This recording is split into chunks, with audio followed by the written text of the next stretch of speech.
Ayun guys, kung gusto ninyong magtayo ng factory, oil, diesel, gas, lalo na wala na kayong mapagsunugan sa Metro Maynila, medyo malayo ang Albay, wala na, hindi na kayo magsusunog, wala na kayong kahoy, ni panggatong, wala kayong makuha, saan kayo magsusunog ngayon? Meron sa Surigao del Sur, lupa ko, maraming punong kahoy doon, pwede nyong putulin.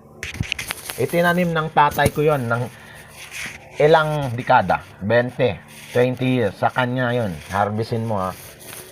Kung may mag-claim, sabihin mo, kawatan ka. Oh. Pwede kang magsunog doon. Oh.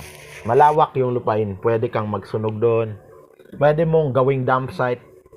Yung technique ng SMB, pwede mong gawin yon. Kaya naman, iba yung sa akin. Iba yung diesel oil.